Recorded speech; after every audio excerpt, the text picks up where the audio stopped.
Swastiastu, Om Swastiastu, Pak. Ibu. Nggih. Terima kasih Bapak atas kesediaan waktunya hari ini. Saya hendak melakukan wawancara. Sebelumnya perkenalkan saya CGP Angkatan 10, nama saya Anggesian dari TK Pandu Putra, Kabupaten Tabanan. Terima kasih Bapak atas kesediaan waktunya hari ini dapat menerima saya untuk mewawancarai Bapak. Ya, terima kasih atas waktunya di tempat di sekolah saya. Ya, jadi saya sebagai kepala sekolah di SD Negeri Cepatu, kenalkan Matiang Iwayan Kabupaten Studi, yang jadi per tugas Oktober 2023. Jadi silakan mewawancari mengenai pengambil keputusan yang terbaik. Silakan. Baik Bapak, terima kasih atas waktu yang telah disediakan untuk saya hari ini.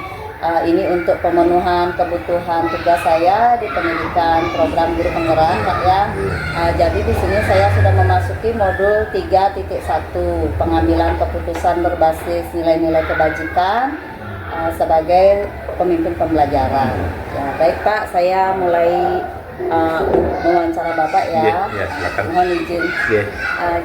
Begini Pak. Selama ini bagaimana Bapak dapat mengidentifikasi kasus-kasus yang merupakan dilema etika ataukah bujukan moral? Ya, jadi ada beberapa di sekolah saya, beberapa kasus.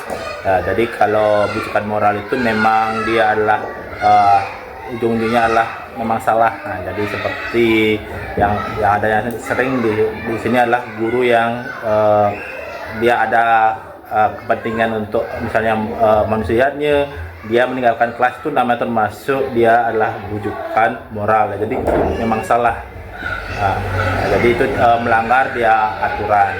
Kalau ada dilema etika, misalnya ada ketentuannya siswanya adalah berpakaian baju putih merah, tetapi dalam kenyataannya ada siswa yang miskin, ada yang membayarnya belakangan. Jadi bagaimana itu tidak ada benar atau salahnya, tetapi kita menyelesaikan dengan skala prioritas. Iya. Itu Pak ya, terima kasih. Lalu selama ini bagaimana Bapak menjalankan pengambilan keputusan di sekolah Bapak, terutama untuk kasus-kasus di mana ada dua kepentingan yang sama-sama benar atau sama-sama mengandung nilai kebajikan? Ya, jadi ya seperti kasus yang kemukakan yang tadi ya, jadi ada yang orang tuanya yang tidak mampu membayar. Nah, jadi pertama mencari beberapa solusi. Nah, jadi dia belum mampu, dia mempunyai seragam, tetapi bagaimana dia harus memenuhi aturan sekolah. Nah, jadi solusi yang pertama kita mencarikan beberapa solusi. Pertama itu bisa dicicil atau mencarikan baju dari kakak kelasnya yang sudah tamat. Nah, jadi dari beberapa opsi-opsi nanti ditanyakan ke orang tuanya berkomunikasi. Nah, jadi bagaimana orang tuanya yang menanggapi, nah, itu nanti solusi yang terbaik. Ada juga nanti tokoh panutan. Nah, jadi nanti kalau ada kebijakan dari ketua komite yang memberikan keluasaan untuk ya jadi subsidi, atau kita ada juga dari pemerintah diprioritaskan untuk beasiswa. Jadi nanti ketika ada bayaran untuk yang seragam yang tidak bisa ditanggung dari bos, ya bisa nanti di-cover oleh dari nanti pemerintah dengan beasiswa. Kemudian langkah-langkah atau prosedur seperti apa yang telah Bapak lakukan selama ini Pak? Ya, jadi prosedurnya, jadi dari beberapa ada sih banyak permasalahan yang ada di sekolah. Nah, jadi yang sedikit ungkap dari permasalahan dari kebersihan ya. Jadi pertama siswa itu biasanya tiap pagi ada aja kelas yang memang kotor. Pertama mengidentifikasi kenapa permasalahan. Pertama itu kenapa kelas itu seringan kotor. Apakah adanya wali kelas yang tidak mengatur siswanya jual piket, tidak didampingi siswanya, kurang sadar dia melakukan pembersihan ya. Itulah mengidentifikasi terlebih dahulu. Setelah mengidentifikasi, adalah kita berkomunikasi dengan pihak yang terkait ya. Jadi mencari beberapa solusi. Dari beberapa solusi itu menyiapkan jadwal piket, bagaimana rekan temannya mengingatkan dia untuk pembersihan, baru dia mencari salah satu dia solusi yang terbaik. Nah, jadi agar tujuannya kelas yang menjadi bersih itu tetap bisa tercapai. Hal-hal apa saja yang selama ini Bapak anggap efektif dalam pengambilan keputusan pada kasus-kasus dilema etika? Ya, jadi hal-hal yang paling yang efektif adalah diskusi. Nah, jadi kita mengadakan diskusi, misalnya ada permasalahan bullying, ya sering sekali yang mengejek atau ada yang menendang, ya kita di sini adalah berdiskusi dengan pelakunya, apa penyebabnya, bagaimana jalan ceritanya sampai terjadinya pemukulan ataupun mengejek.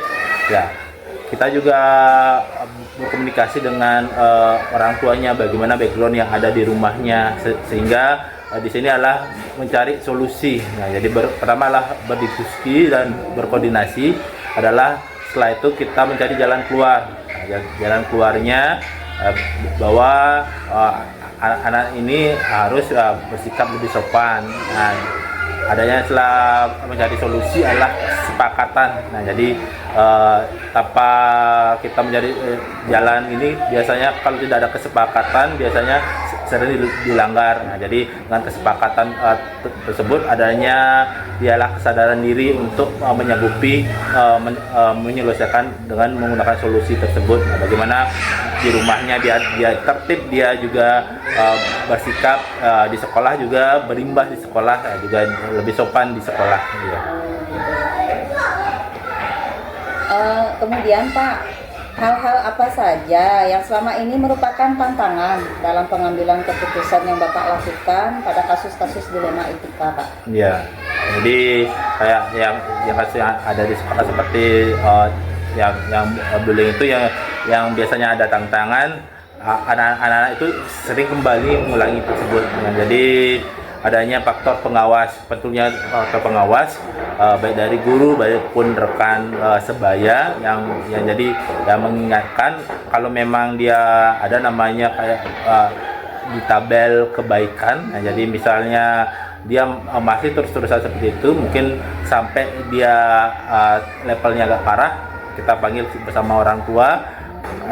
Kalau dia ya, jadi di orang tua ini adalah poin pentingnya adalah berdiskusi dan pembinaan di rumah dan di sekolah dari guru. Ya, berarti berkolaborasi. Ya, kolaborasi ya. Orang tua ya, tetap dalam pemantauan berarti Ya, ya. tetap ya.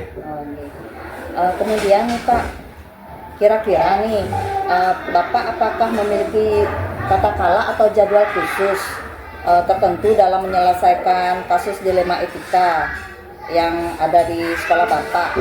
Kemudian bagaimana bentuk atau prosedurnya Pak? Seperti apa yang telah Bapak jalankan selama ini?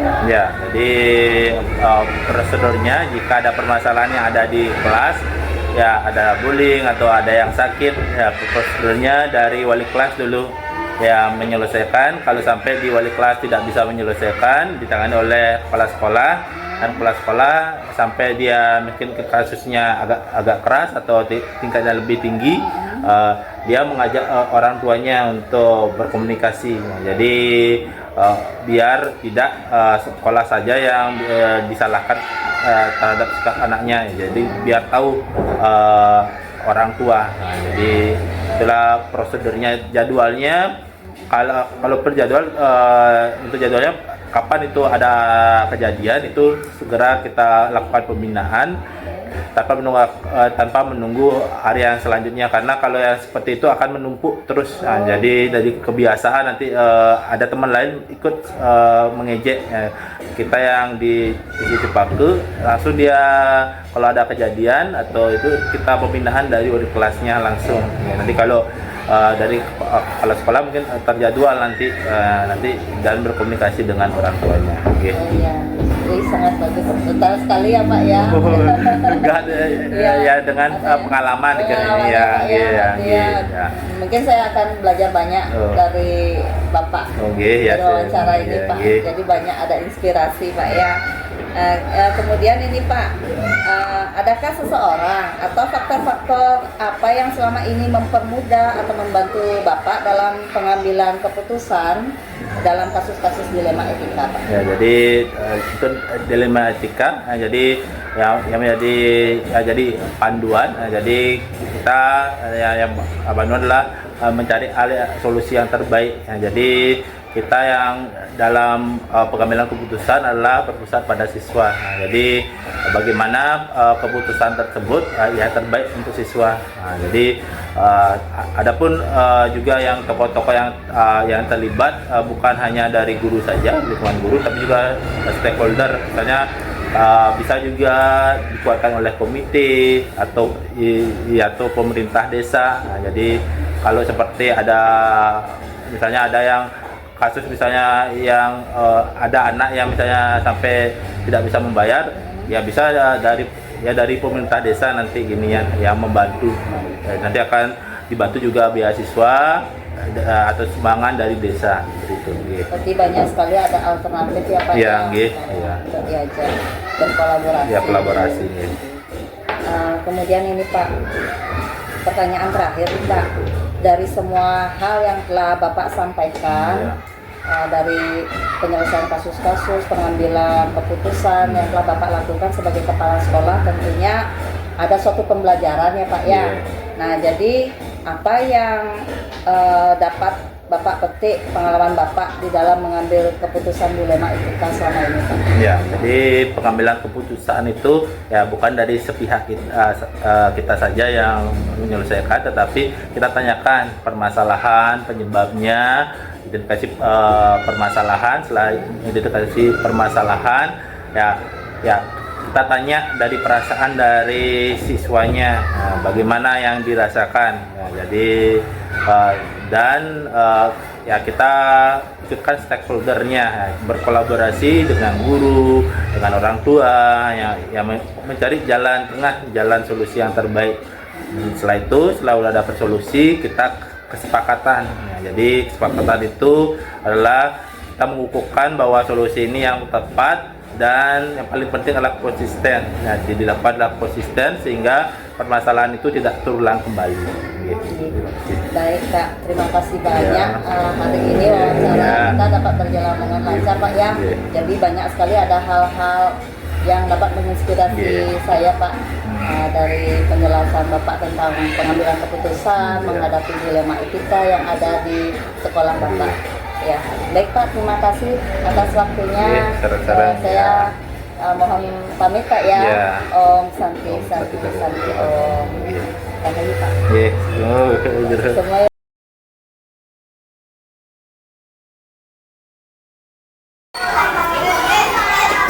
Swastiastu Ibu.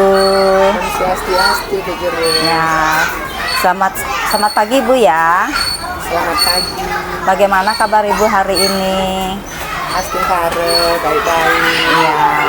Ibu, sebelumnya saya ingin mengucapkan terima kasih Ibu sudah menerima saya di sini dalam rangka wawancara modul 3.1 pengambilan keputusan berbasis nilai-nilai kebajikan sebagai pemimpin pembelajaran Ibu ya. Sebelumnya saya perkenalkan, nama saya Angyeksian Ibu, calon guru penggerak angkatan 10. Nah, kedatangan saya hari ini di sekolah Ibu hendak melakukan wawancara. Ya Bu ya, sudi kiranya Ibu membantu saya dalam wawancara ini. Ya, saya bantu sebisa saya. Ya, terima kasih Ibu. Ya, sama-sama Bu Guru. Ya. Baik Ibu, untuk wawancara pengambilan keputusan sebagai pemimpin pembelajaran, adapun yang hendak saya tanyakan Ibu pada hari ini, selama ini bagaimana Ibu dapat mengidentifikasi kasus-kasus yang merupakan dilema etika atau bujukan moral? Secara ya. Ya Bu. Saya coba menjawab. Paling yang saya hadapi di sekolah seperti baju seragam anak-anak. Misalkan anak-anak sudah kami bagikan seragam sekolah, ada beberapa orang yang belum bisa bayar gini seragamnya itu orang tuanya. itu anaknya tuh pasti ini sampai nangis mau minta seragam. Tapi dari sekolah ya ada kebijakan saya kasih dulu itu. Kasihan juga anak-anak yang belum dapat itu, saya kasih ininya seragamnya. Kasihan juga. Berarti itu Ibu dilema etika yang ada di sekolah Ibu ya Bu ya? Iya, Ya. seperti itu. Oke. Kemudian Ibu, selama ini Ibu sebagai kepala sekolah, bagaimana Ibu menjalankan pengambilan keputusan di sekolah Ibu, terutama untuk kasus-kasus di mana kita menemukan kepentingan yang sama-sama benar Ibu, atau sama-sama yang mengandung nilai kebajikan gitu. Ya, misalkan seperti di sekolah saya yang ada guru-guru saya yang mengeluarkan pendapat yang ini, yang itu ya untuk kebutuhan di sekolah. Paling yang saya pikirkan juga, saya koordinasikan juga. Nah, karena saya sebagai kepala sekolah di Kota Tunas Muda, ya saya ambillah keputusan dari saya sendiri. Ya, tetap artinya kebijakan tersebut tetap sebagai kepala sekolah ya Ibu ya, Iya, sebagai pengambilan keputusannya. Baik Ibu. Kemudian Ibu, kira-kira langkah-langkah yang sudah Ibu lakukan atau prosedur seperti apa yang sudah Ibu lakukan selama ini di sekolah Ibu? Kalau di sekolah saya di sini di Sekolah Kota Tunas Muda, ya saya mengadakan forum diskusi dengan pengurus-pengurus yayasan seperti ketua yayasan, ketua komite, dan juga pengurus-pengurus ya seperti yang di sekolah kita kan gurunya juga sebagai pengurus bendahara, seperti itu yang saya lakukan. Berarti banyak Ibu ya, Ibu ajak untuk berdiskusi, berkolaborasi gitu Ibu ya. Ya. Baik Ibu. Perbekal juga. Oh, saya sama ajak. perbekalnya juga Ibu. Ya. Ya. Berarti banyak yang dilibatkan dalam hal ini ya Ibu ya. Karena TK ini kan milik desa, terus kita gini koordinasi sama sudah beliau-beliau. Oh ya, baik sekali Ibu. Ibu, hal-hal yang apa saja yang selama ini Ibu anggap sudah efektif Bu ya dalam pengambilan keputusan pada kasus-kasus dilema etika yang Ibu hadapi? Kalau keputusan itu saya langsung menyelesaikannya apabila menemukan permasalahan agar supaya hal-hal tersebut tidak berlarut-larut. Oh begitu, berarti langsung Ibu ya, Ya. diselesaikan pada saat itu juga. Ya Bu. Kemudian Ibu, apa saja yang selama ini menurut Ibu menjadi suatu tantangan dalam pengambilan keputusan pada kasus-kasus dilema etika yang Ibu hadapi? Tantangannya Bu. Ya, seperti tantangan yang saya hadapi biasanya itu banyaknya opsi yang muncul, kepentingan yang sama-sama benar itu, seperti itulah. Oh ya, berarti Opsi itu ada yang apa tuh namanya tuh, yang sama-sama benar juga itu yang lain-lainnya itu. kira-kira pernah tidak Ibu menghadapi sama-sama benar Ibu opsi tersebut, tetapi ada hal yang bertentangan Bu? Ya, itu pasti. Pasti Bu ya. Ya, Pasti ada. Baik Ibu, sangat menarik sekali ya Ibu ya. Kemudian Ibu, begini, nah Ibu kan sudah banyak menghadapi berbagai macam dilema etika ya selama ini di lembaga Ibu. Nah kira-kira ada tidak tata kala atau jadwal khusus yang Ibu lakukan selama ini, suatu jadwal untuk menyelesaikan kasus dilema etika Ibu? oh tidak ada Bu Jaya. Karena saya tuh langsung menyelesaikannya sendiri, langsung menyelesaikannya permasalahan tersebut. Oh langsung saja Ibu ya. Ya langsung saya menyelesaikannya. Oke, baik Ibu. Jadi faktor-faktor yang selama ini mempermudah atau membantu ibu, kira-kira ada tidak seseorang gitu yang membantu ibu dalam pengambilan keputusan dalam kasus-kasus dilema etika itu? Oh ya, itu pasti begitu. Ya seperti tanggapan-tanggapan orang-orang itu yang di desa, karena ini kan TK-nya ini milik desa. Ya. Pastinya ada tanggapan-tanggapan yang negatif gitu kan. Ya. Nah, terus dibantulah terus sama ketua yayasan untuk mengamankan itu, seperti itulah gitu. Oh ya, berarti ada ibu ya, yang membantu ibu. Oke. Ya, sekarang pertanyaan terakhir ini ibu. Dari semua hal yang telah disampaikan, sekiranya pembelajaran apa yang dapat ibu petik selama ini di dalam pengalaman ibu mengambil keputusan bu untuk menyelesaikan keputusan dilema etika yang ibu hadapi di sekolah ibu? Ya, tentunya saya lebih berhati-hati supaya tidak cepat mengambil keputusan. Ya, saya berhati-hati tidak cepat-cepat mengambil keputusan begitu. Dan perlu saya kondisikan kepada yayasan, ketua komite, dan juga sama Korwil juga. Ya. Seperti itu. Oh ya. Berarti itu bentuk pembelajaran, jadi membuat ibu lebih berhati-hati mengambil keputusan ya ibu ya. Ya. Jadi kalau memang ibu tidak bisa mengambil keputusan, ibu memohon bantuan lah sekiranya dengan stakeholder yang lain ya ibu ya. Ya, tentunya begitu Bu Jero. Aduh, sangat menginspirasi sekali ibu sudah berbagi pengalaman ibu dalam menghadapi kasus-kasus dilema etika yang ibu hadapi di sekolah sebagai tentunya pemimpin pembelajaran ibu ya di lembaga ibu. Iya, Bu Jero. Ibu terima kasih Bu ya sudah meluangkan waktu untuk saya hari ini. Saya sudah mendapat jawaban dan respon dari ibu, sangat menginspirasi saya, terutama saya mengucapkan terima kasih atas waktu dan kesempatan yang diberikan ya ibu ya. Ya, terima kasih kembali Bu Sama-sama. Jero. Ya. Ibu kalau gitu saya permisi ya. Ya, Terima kasih. silakan, terima kasih. Om Santi Santi Santi Om. Santi.